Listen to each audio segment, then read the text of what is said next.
తూర్పుగోదావరి జిల్లాలో వైఎస్ఆర్సీపీకి గట్టి ఎదురుదెబ్బ తగిలిందని చెప్పుకోవచ్చు. ముఖ్యంగా తూర్పుగోదావరి జిల్లా మండపేట నియోజకవర్గ ఇన్ఛార్జి లీలాకృష్ణ గత 3 రోజుల క్రితం వైఎస్ఆర్సీపీ పార్టీకి రాజీనామా చేసి ఈ రోజు పవన్ కళ్యాణ్ సమక్షంలో జనసేన తీర్థం పుచ్చుకున్నారు. ఆయనతో మనతో ఉన్నారు. చెప్పండి, ఎలా ఉంది జనసేన చేరడం? చాలా ఆనందంగా ఉందండి.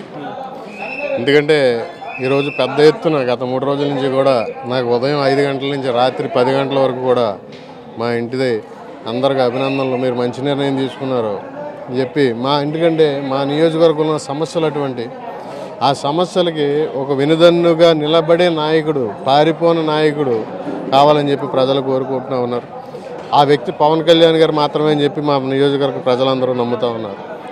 వారు దన్ను ఉంటే మేము ఏదైనా సాధించుకోవాలనే నమ్మకం మా కార్యకర్తలు కానివ్వండి, అలాగే జనసేన కార్యకర్తలు కానివ్వండి, ఈరోజు పార్టీలో జాయిన్ అయిన అందరిలో కూడా వారి యొక్క మాటలు, వారి యొక్క విధానాలకే మేము అందరం కూడా పూర్తిగా ఆకర్షితులై వారు మాకు తగిన న్యాయం చేస్తారని పూర్తిగా నమ్ముతూ ఉన్నాం. మా నియోజకవర్గానికి పూర్తి అండగా వారు ఉంటారని చెప్పి మేము భావిస్తూ ఉన్నాం. మొదటి నుంచి తూర్పుగోదావరి జిల్లా కాదు, పవన్ కళ్యాణ్ పోరాటయాత్ర మొదలెట్టిన కాడి నుంచి కూడా అక్రమ మైనింగ్ మీద ప్రశ్నిస్తూ ఉన్నారు. ఇప్పుడు మీ నియోజకవర్గంలో కూడా మహిళలతో కలిసి మీరు కూడా పోరాడుతూ ఉన్నారు. దీని మీద ఇంకా ముందుగా ఏ విధంగా ప్రణాళిక చేస్తున్నారు, ఏ విధంగా పోరాడబోతున్నారు?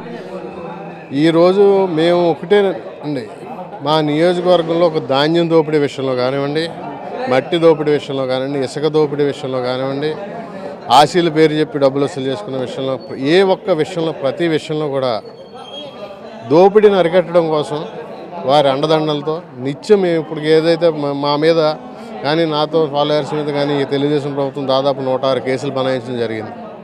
వారందరూ చాలా పోరాడిన ప్రతి వ్యక్తి మీద కేసులు బనాయించి అణిచివేసే చర్యలు పాల్పడుతూ ఉన్నారు. వీటిలన్నింటికి తగిన న్యాయం చేయగలరని చెప్పి పవన్ కళ్యాణ్ గారు అయితేనే నిలదీయగల శక్తి అని చెప్పి మేము పూర్తిగా నమ్ముతూ ఉన్నాం.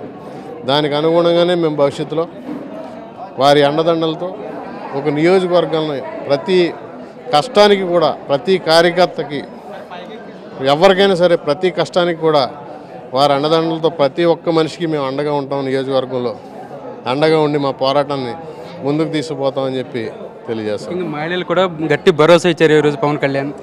ఇంకా నియోజకవర్గంలో ఇంకా మిగతా అందరినీ కూడా అండగా ఉన్నామని చెప్తున్నారు. ఇంకా ఏ విధంగా చేయబోతున్నారు? ఇంకా వాళ్ళని పవన్ అంటే నేను ఒక నియోజకవర్గం వరకే నా స్థాయి. పవన్ కళ్యాణ్ గారి స్థాయి అంటే దేశంలో ఆయన ప్రశ్నిస్తే దేశంలో ప్రతి వ్యక్తికి అది చేరుతుంది. ఆ ఒక్క ఉద్దేశంతో ఈరోజు వీరిని ఇక్కడ తీసుకురావడం జరిగింది. ఎందుకంటే నా స్థాయి మనిషి మాట్లాడితే కొంత పరిధి వరకే వెళ్తుంది.